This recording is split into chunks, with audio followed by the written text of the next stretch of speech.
After the call to Islam became public, Prophet Muhammad and his followers endured 13 years of torture and persecution, simply because they were inviting the idol-worshipping tribes in Arabia to worship God alone. The perseverance and passive resistance displayed by the Muslims showed a great level of self-control and inner strength. It was not only the weak companions and slaves who were subject to attacks at the hands of the Meccans. Also, companions of Prophet Muhammad from upper classes were not spared from one form of persecution or another, like Abu Bakr, who nearly died when he was beaten badly one day.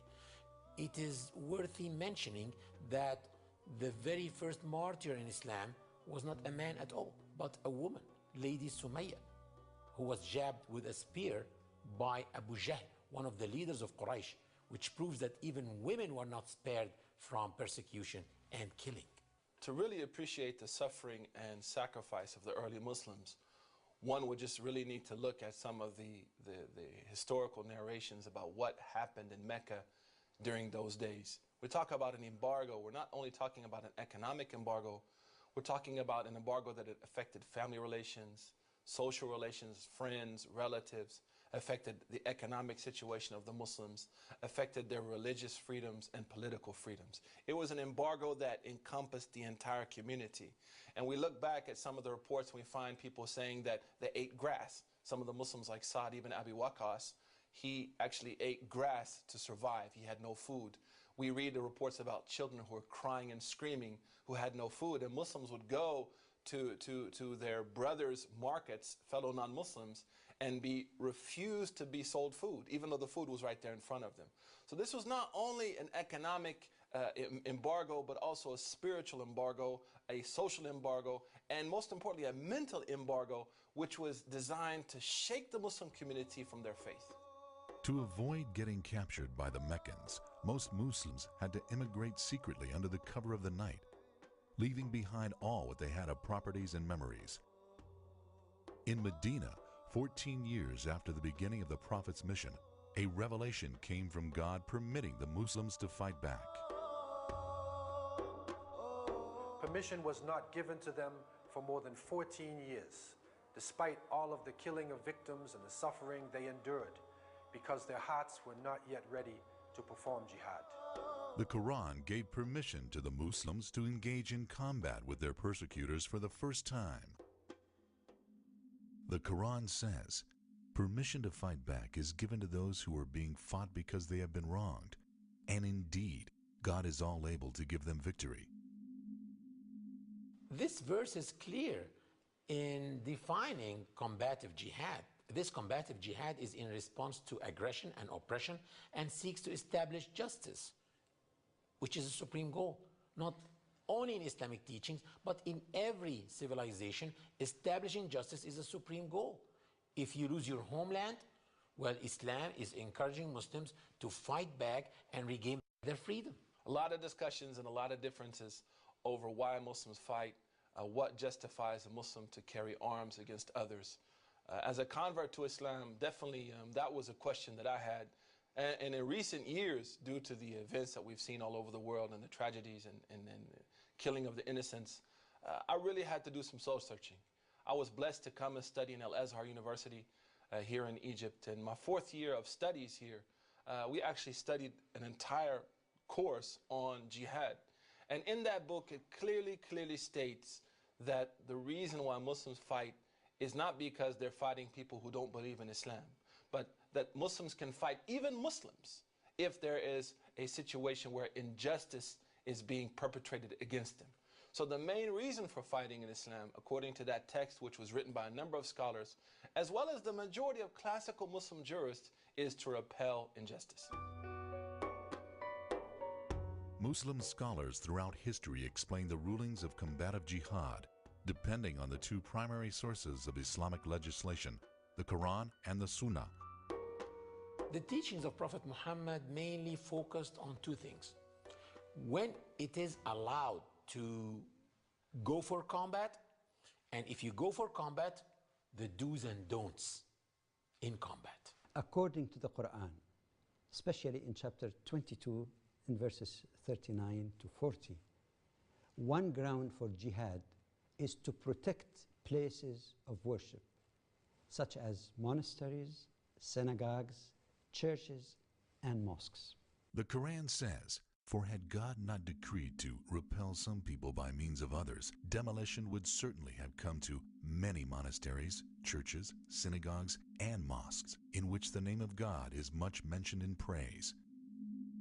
Another reason for jihad is failure to establish justice through peaceful means. Combative jihad is allowed only if the establishment or restoration of justice through peaceful means has failed. The Quran says, "Yet if they incline to peace, then you should also incline to it." This is one of the main rulings in Islam, that Muslims cannot perform combative jihad if their enemy wants peace.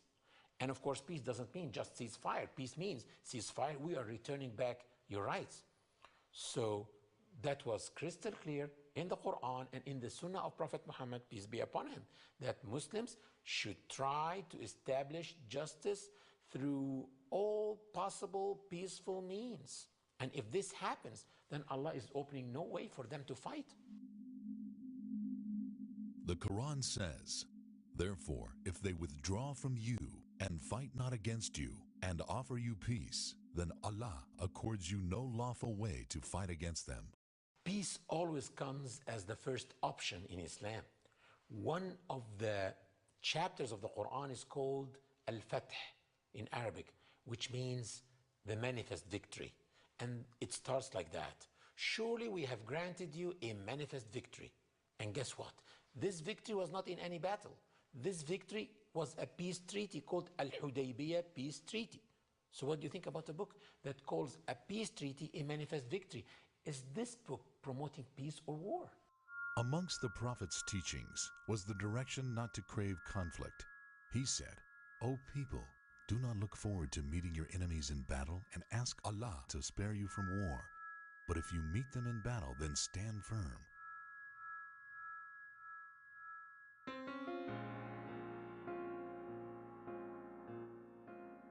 The right of a people to resist occupation by a foreign army is proving to be a powerful catalyst for many contrasting arguments in today's world. One main reason for combative jihad, specifically called qital, meaning fighting, is legitimate self-defense to stop aggression. Another reason for jihad is to resist occupation. One of the worst crimes that can occur to an oppressed people is the stealing and the taking of their land and property. Nearly in every ideology, the right of the oppressed people to stand up for their rights and fight the occupier is recognized.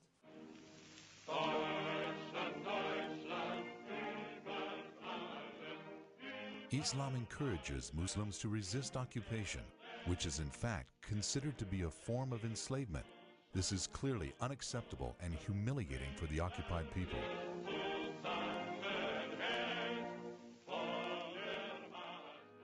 Resisting occupation is considered a duty and an essential human right in many cultures. Emiliano Zapata, a leading figure in the Mexican Revolution, said, "It is better to die on your feet than live on your knees." One of the groups of mujahideen were the founding fathers of the United States of America, who stood up against oppression, who resisted tyranny, but no one charged them with terrorism. The same can also be said about the French, who were great mujahideen in the face of Hitler and the Nazis. Among the founding fathers of the United States of America, and one of the most prominent figures in the American Revolution, is Patrick Henry. He said, "Give me liberty or give me death."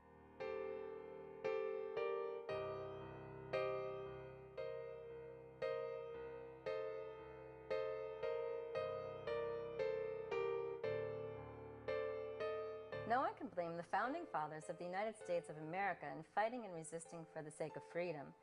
Also, no one can blame the French for resisting and fighting the Nazis. It's common sense. I think people have the right to resist occupation in a violent way under some circumstances. I think those circumstances held in the case of the American Revolution and created what became the United States. I think that the circumstances are where the foreign government, the foreign occupier, are abusing the population, and where there's a fairly broad consensus among the local population and the leaders of the local population that that is in fact occurring.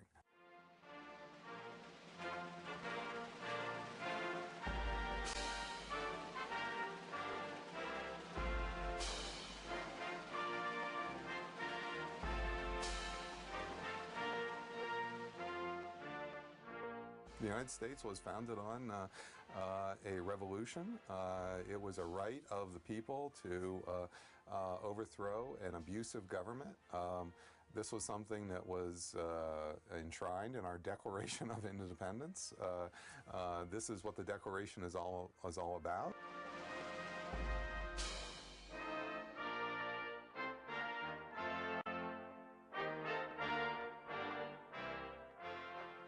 In occupied territories, it is plain there are going to be a community of individuals who are going to resist the occupation. Whether you talk about occupation during the Second World War or occupation in more recent times, there are going to be circumstances in which a great number of people are going to consider that some form of resistance is lawful and legitimate and justified. The question is, what are the limits in law on what you can do? And it comes back again to these very simple principles that I keep saying. It may well be permissible to target through force, through violence, military objectives, but what you can't ever do is expose civilian populations to the threat or to the use of force. Once you do that, even in a situation of occupation or unlawful domination, you are crossing a line, just as a state crosses a line when it ever uses violent weaponry against civilian targets. To serve their hidden agenda, some people wrongly present verses of the Quran in order to deceive those who don't have sufficient knowledge of Islam.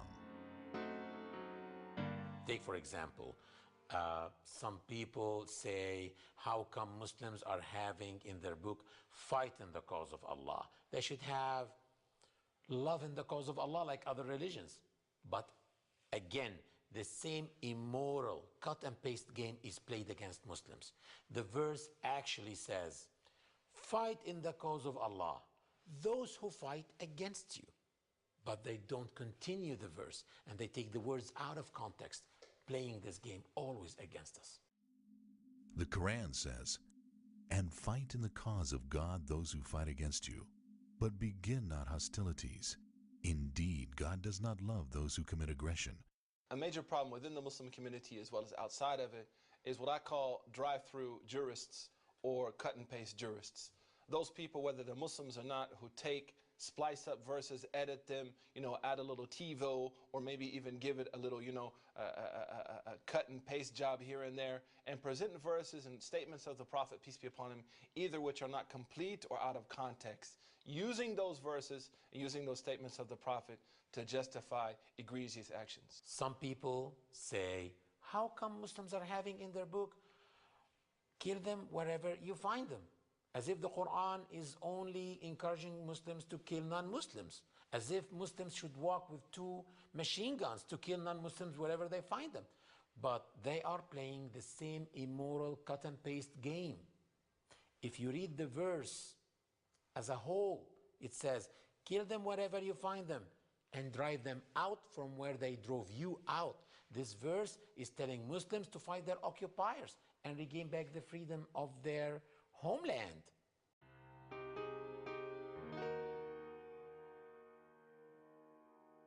One of the clearest proofs that combative jihad is only to establish justice is that it is allowed for Muslims to launch jihad against Muslims too, if they are the transgressing party. And this is not my own opinion, this is the very words of the Quran. It's very clear in the Quran that if Muslims are oppressors, they can be fought against. So it doesn't matter who's Muslim and who's not, but what matters is who's an oppressor and who's oppressed. And if two groups of the believers fight amongst themselves, then reconcile between them both. But if one of them rebels against the other, then fight you all against the one that which rebels until it complies with the command of Allah. And if it complies, then make reconciliation between them justly. A powerful verse which illustrates the profound sense of justice in Islam. And it clearly expresses that Muslims are not ordered to fight people of other faiths simply because they share a different faith than Muslims. But it illustrates that Muslims are ordered to fight against oppression wherever it comes from and evil. What's interesting historically, when you look at the early Muslim conquests, as people like to call them, I mean, even in prayer, when we start our prayer, that's called a conquest. So Muslims are not looking at the conquest in the sense of only a military victory.